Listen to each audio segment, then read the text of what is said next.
Shalom, saudara yang dikasihi Tuhan Yesus Kristus. Selamat malam, salam sejahtera buat saudara semua dimanapun saudara berada. Damai dan sukacita oleh Roh Kudus melimpah senantiasa dalam hati dan kehidupan saudara semua. Sebelum kita mendengarkan renungan firman Tuhan, mari sama-sama kita berdoa. Bapa kami yang di sorga, Bapa di dalam nama Tuhan Yesus Kristus, kami mengucap syukur Tuhan untuk pimpinan dan penyertaan Tuhan di sepanjang hari ini, dari pagi hingga malam hari ini. Kami dapat melewati hari ini, mengerjakan segala tugas tanggung jawab kami, melakukan segala aktivitas kami dengan pertolongan Tuhan. Dan saat ini kami ada semuanya karena kemurahan-Mu. Di waktu yang indah ini Tuhan, kami rindu untuk mendengarkan sabda firman-Mu. Berbicaralah kepada setiap kami. Urapilah kami Tuhan, supaya kami dapat mengerti apa yang menjadi kehendak-Mu bagi kami. Terima kasih Tuhan. Dalam nama Tuhan Yesus Kristus kami berdoa. Haleluya. Amin. Saudara yang dikasihi Tuhan, ayat renungan kita pada saat ini terdapat di dalam kitab Amsal pasal 4 ayat 25-27. Tertulis demikian, biarlah matamu memandang terus ke depan dan tatapan matamu tetap ke muka. Tempuhlah jalan yang rata dan hendaklah tetap segala jalanmu. Janganlah menyimpang ke kanan atau ke kiri. Jauhkanlah kakimu dari kejahatan. Saudara yang dikasihi Tuhan, Tuhan menciptakan mata kita di depan, bukan di belakang, supaya kita memandang terus ke depan. Kepala kita diberikan kemampuan untuk menoleh ke belakang, namun tidak untuk seterusnya memandang ke belakang. Kalau kita menyetir kendaraan, maka yang menjadi perhatian utama kita adalah yang di depan. Kaca spion berguna untuk melihat keadaan dan situasi di belakang kita. Tapi presentasi fokus kita yang terbesar adalah yang di depan, karena kita tidak berjalan mundur, melainkan maju. Saudara yang terkasih, apa yang sudah berlalu tidak akan bisa kembali. Kegagalan masa lalu jangan terus dibawa di hari ini. Kesuksesan di waktu yang lampau jangan membuat kita meratapi hari ini. Kehidupan harus berjalan terus, dan percayalah bahwa hari esok akan lebih baik, karena Tuhan punya rencana yang indah buat setiap kita. Tuhan merancangkan kebahagiaan kekal untuk saudara dan saya. Saudara yang dikasihi Tuhan, Amsal 4 ayat 25-27 mengajarkan kita 3 hal. Yang pertama, pandanglah terus ke depan, tatap hari esok dengan iman dan harapan. Winston Churchill pernah mengatakan, kalau kita terus berdebat dan mempermasalahkan masa lalu dan masa kini, kita akan kehilangan masa depan. Jangan biarkan hati kita terjebak dengan masa yang lalu. Percayalah bahwa hari esok selalu akan lebih baik daripada hari ini. Secara lahiriah, saudara, memang kita akan semakin bertambah tua.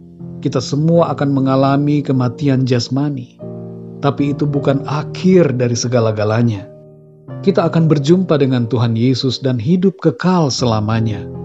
Selama kita hidup di bumi ini, hari-hari kita akan penuh dengan berkat dan sukacita Tuhan.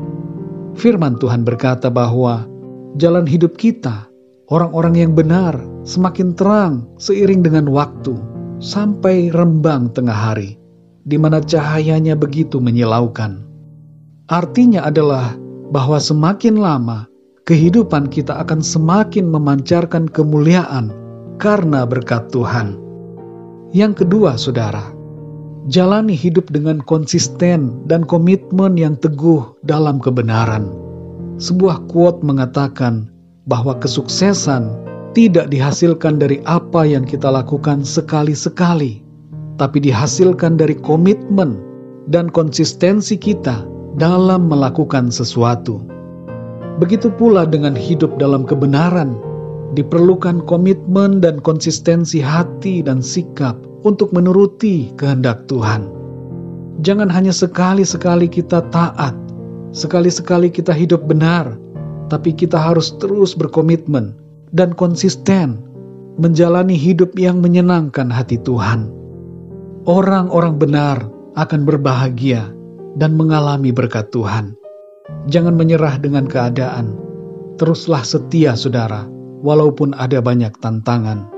Yang ketiga, jangan teralihkan dengan berbagai hal yang dapat mengganggu fokus kita pada panggilan Tuhan. Ada kata-kata bijak yang mengatakan, jikalau musuh tidak dapat mengalahkanmu, maka ia akan berusaha mengalihkan perhatianmu. Suatu kali dalam sebuah pertandingan tenis dunia, salah satu petenis menyadari bahwa ia tidak dapat mengalahkan lawannya, maka ia melakukan hal-hal yang membuat lawannya emosi. Emosi itu membuat lawannya teralihkan dari fokusnya untuk menang, dan ia pun kalah dari petenis yang seharusnya ia bisa kalahkan. Saudara yang terkasih, perjalanan kita menuju tanah perjanjian yang kekal jangan sampai terhalang oleh berbagai hal yang mencoba mengalihkan kita dari fokus tujuan. Iblis berusaha untuk mengganggu perhatian kita. Iblis berusaha menggoda kita dengan berbagai cara supaya kita menyimpang dari jalan-jalan Tuhan. Tapi saudara yang dikasihi Tuhan, mari tetapkan hati untuk tidak teralihkan dari tujuan kita yang kekal. Jangan tertarik dengan berbagai dosa dan kejahatan. Tetaplah pandang pada panggilan surgawi dan berlari-lari menuju kepada tujuan kita yang kekal. Mari kita berdoa, saudara. Bapa kami yang di sorga, Bapa di dalam nama Tuhan Yesus Kristus, kami mengucap syukur Tuhan, oleh karena firman-Mu yang pada hari ini kembali mengajarkan kami, agar kami terus memandang ke depan, tidak terjebak dengan masa lalu kami, tapi kami senantiasa bersuka cita, menjalani hari ini, dan menatap hari esok dengan iman dan pengharapan kepada Tuhan. Engkau punya rencana yang baik dan indah bagi kami. Kami percaya janji firman-Mu. Engkau memelihara hidup kami di bumi ini, dan Engkau juga menyediakan kehidupan yang kekal bagi kami. Tolong kami ya Tuhan, kuatkan dan teguhkan hati kami, supaya kami tetap konsisten dan berkomitmen yang penuh untuk selalu hidup dalam kebenaran-Mu. Mampukan kami ya Tuhan, untuk menang atas segala cobaan dan berbagai godaan yang mencoba untuk menghalangi jalan kami, yang mencoba untuk mengalihkan perhatian kami dari tujuan yang kekal di dalam Engkau. Terima kasih Tuhan, kami bersyukur untuk firman-Mu. Biarlah kuasa firman-Mu terus membaharui kami dan memampukan kami untuk hidup benar di hadapan-Mu. Pada malam hari ini ya Tuhan, kembali kami akan beristirahat. Lindungilah kami dengan kuat kuasa-Mu.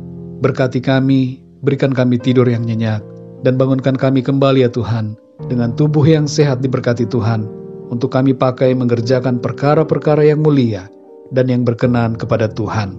Terima kasih Tuhan. Dalam nama Tuhan Yesus Kristus, Tuhan dan Juru Selamat kami berdoa dan mengucap syukur. Haleluya. Amin.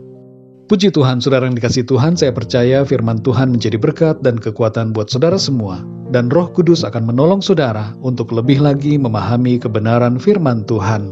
Tuhan Yesus memberkati saudara semua. Selamat malam, selamat beristirahat, dan sampai jumpa dalam renungan yang berikutnya. Haleluya.